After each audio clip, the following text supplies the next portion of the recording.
good response by our guys this week. Really played well. All three phases. Offense, defense, special teams were all clicking. Thought our freshman quarterback, Bird Ficklin, played exceptionally well for his first outing, and really, was a big positive for us. Just all positives, and really nothing negative coming out of that game. Defense, 7 sacks, less than 150 yards of total low. And it was a very aggressive game plan by Coach Scally. I think we were about 70% pressure, and so it was very effective. Ran the football exceptionally well. In addition, offensively, and that's when we're at our best, is when we're running the ball. We had to the tune of 420 yards rushing, and so that was another big plus in the game. And so really, that kind of sums it up. I mean, it was very positive all across the board. Cincinnati coming in here, red hot team. Had the tough loss in the opener, right down to the wire with Nebraska, and they've since rattled off 7 wins in a row. And so they're playing exceptionally good football. Quarterback's a big, strong kid, dual threat, can run, can throw. They're an 11 personnel team, 75% of the time, mixed in with some 12, and that 3-3-5 on defense. A lot of people are playing, and so got our work cut out for us this week. Have to have another great week of preparation, as always. That's what it's all about, and we got to come ready to play another 8:15 kickoff. So night game for our fans. Our fans seem to love to come out to those night games. So we're looking forward to another great environment. And the environment last week was terrific. It was a homecoming crowd, and can't say enough positive things about our fans, the muss, the band. It was all going on Saturday night, so we need to repeat that this coming weekend. So questions? How about those Mammoths? 7 in a row now. Yeah, 7 in a row. Yeah, so best record in the NHL. I think we got the most. We're tied for, I think, the Devils. And, did you just snort? That's a sign of real confidence. Yeah. Anyway, go Mammoths. Great win on Saturday in all phases. With Cincinnati rolling into town, we have struggled with the top-tier teams in the Big 12 with the offensive line levitation in the red zone and the subsequent lack of offensive production. What is your plan to correct this deficiency? Wow, that's a lot of stuff. Did you say levitation? Define levitation for me. Like levitating, like they were rising up? The push, I think. Okay.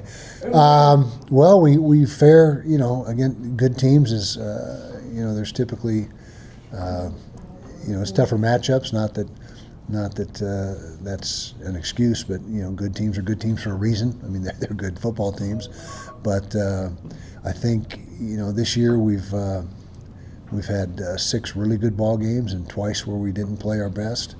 But we're just going to continue working and trying to figure out ways to continue to win games. And I don't have a great answer other than that. So tough question, but thank you. Do you expect Devin Dampier to see that? We'll see how practice goes. It's only Monday, obviously. Practice cranks back up tomorrow, and he's certainly feeling better each day.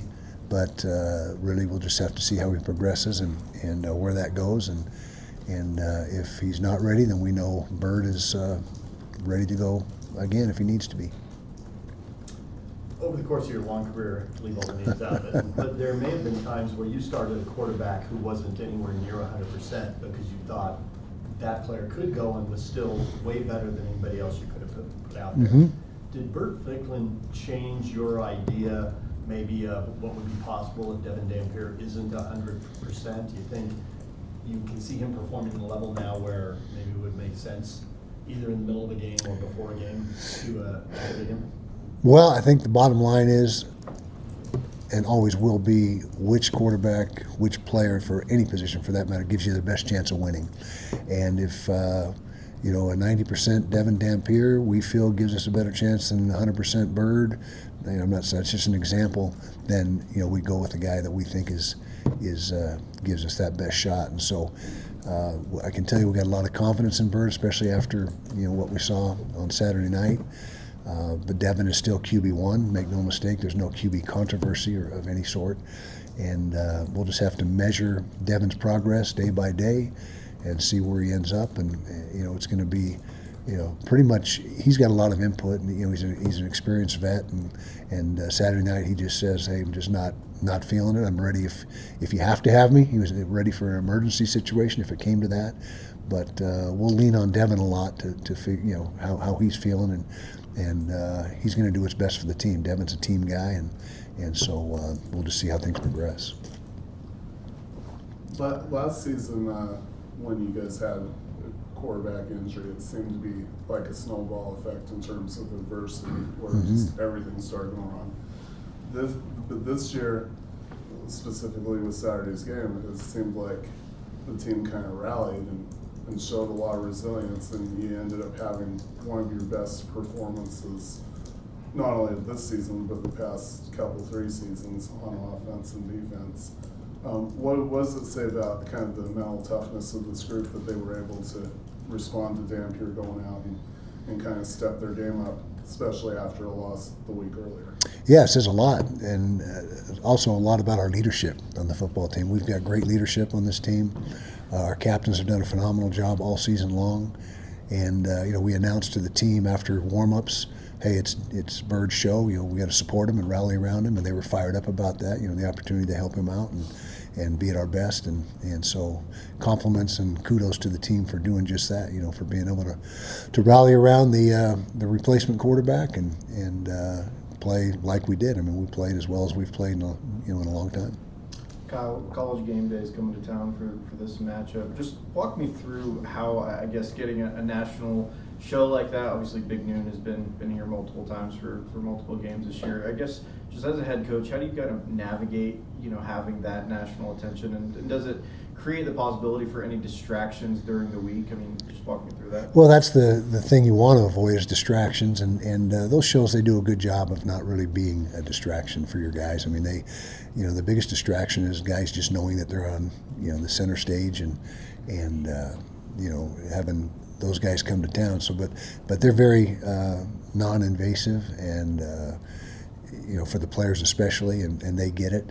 And so it's good for the program, overall. In the big picture, it's great for the university, the program, the community, state of Utah. So I think it's got so many positive things to it, positive aspects.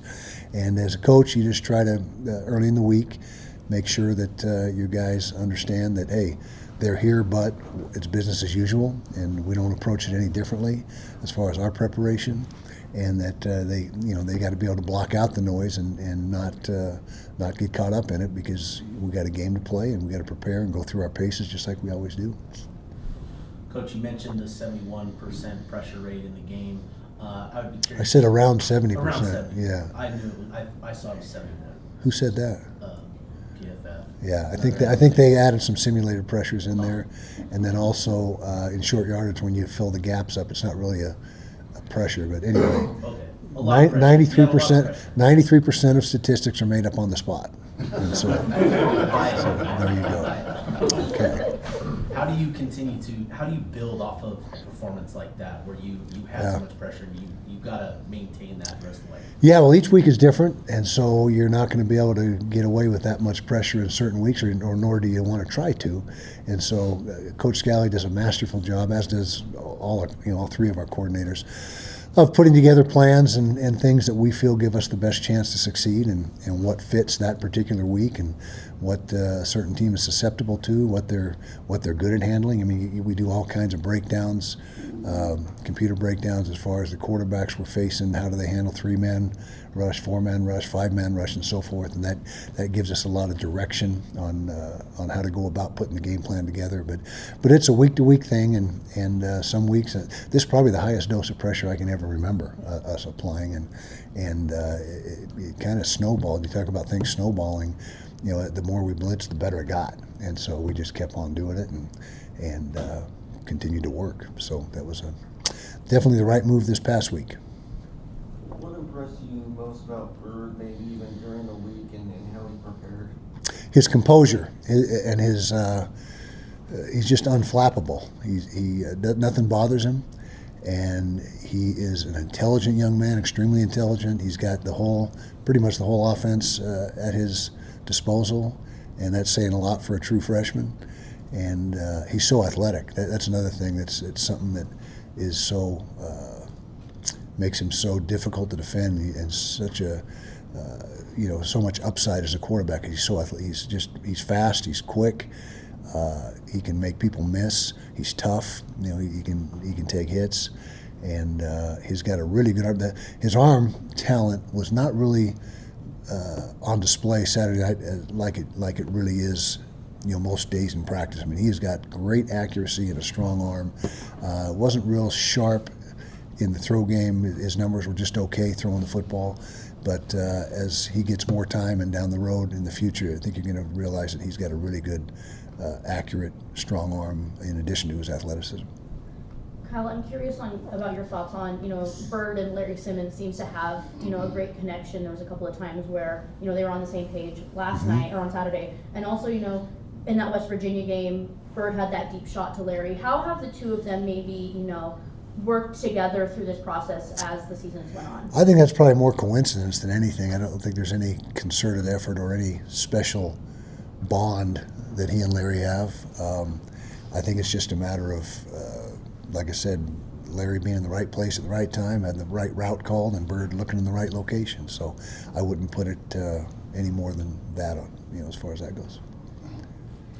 You look at Cincinnati, they got a quarterback that's with 20 touchdowns, 1 interception. Yeah. They've only turned the ball over 4 times. Tremendous, yeah. They have such a balanced offense. They have 3 guys over 400 yards rushing, 4 guys over 300 yards receiving. Mm-hmm. How do you concentrate or attack a team that's as balanced as that? Yeah, they're very balanced. You hit it all. All the not all the positive, but the things that they do exceptionally well, and they're also really good. Red zone touchdown percentage is over 70%.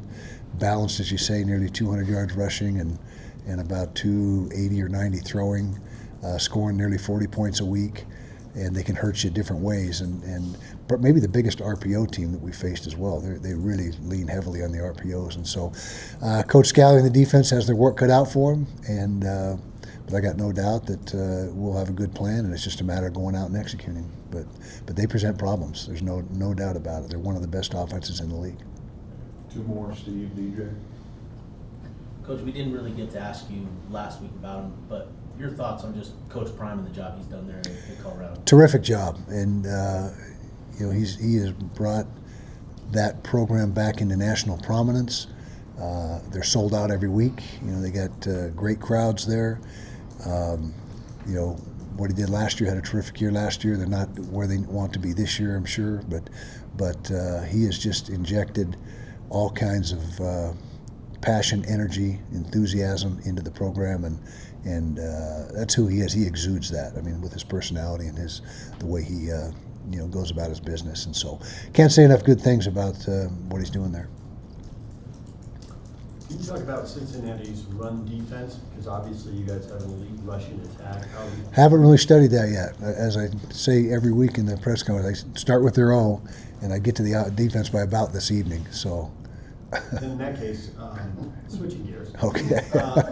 We're seeing coaches get let go with $49, $53 million owed. It seems crazy in professions. Chicken feed to those big programs. Drop in the bucket. Anyway, what were you going to say? Just your thought if this is going to continue to escalate, Yes. if there's a way to control it and slow it down? I think as long as the NIL still exists, and you say you got the rev share, but the rev share is just a piece of the pie. That's it. I mean, there's many more resources and things that are available to the players at these blue blood schools than just the rev share. And when big boosters are pumping millions of dollars into rosters, they want results. It's more, pressure's on more so now than ever as far as needing immediate results. And if the boosters, if you got a guy that's giving you 40, 50 million bucks, he's going to have some say in what goes on. And if he's not happy with what's going on and he wants a change, most likely there's going to be a change. I think Coach Saban had some good, kind of that, along that same line about a week ago or several days ago, that was really accelerating coaches' shelf life, and so I don't see that changing unless there's a dramatic change in the structure of college football and how people and how the players are compensated and where it heads. I think as long as it's in the current climate, you're going to continue to see massive turnover like that, especially at the upper echelon schools. Thanks, Coach. All right.